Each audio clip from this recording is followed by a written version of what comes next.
Well, to pump or not to pump? We are talking about the self-serve gas bill in Oregon, which turns out, as far as we know, is still sitting on the governor's desk. More on that in just a second. But first, here's some quick facts about the bill. In the state's 16 more populated counties, stations could designate up to half of their pumps as self-serve. They would need to keep at least one gas attendant on site to pump gas for customers who do not want to do it themselves. Now, in Oregon's 20 other lesser populated counties, no attendant is required, meaning stations could go fully self-serve if they wanted to. Now, keep in mind, stations across the state have to charge the same price for gas, whether you're pumping it yourself or having an attendant do it for you, right? Full service, self-service, same price. That's what we mean.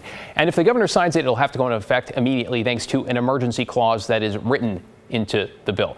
Okay, the governor and her office have essentially stayed neutral throughout the entire bill's process. Today, our team asked for an update, and even then, she didn't indicate leaning one way or the other. Makes me curious, but maybe this is why. The governor's office told us that as of July 7th, they had received more than 4,000 emails about the bill. And you can see here, they were nearly split right down the middle between those who want her to sign it and those who want to keep things the way they are. Just about 51% in favor of self-serve as an option, while 49% do not.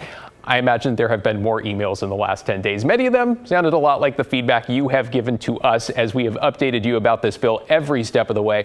Kotek's office sent us a few that they have received. Let's take a look. Somebody in Junction City wrote, "Please sign the self-serve gas bill. Gas stations in my town always have pumps blocked off. Quote, due to staffing shortages, I would rather they open those pumps up for self-service." Then there was this from somebody in Estacada. Self-service gas does nothing for this state except put more people out of work. Please do not sign this bill. I'm 78 years old with lung cancer and bad knees. I truly find it difficult to pump my own gas. Yeah, it seems even station employees might be split here. A gas attendant in Salem wrote, "So many people want this bill to pass and be done already. Frankly, the gas stations are all understaffed, and this holdup is, or possibly a veto, is unbelievable, and it's not right. We need this option for so many reasons. I am all for self-service gas pumping, as well as majority of my customers feel the same way."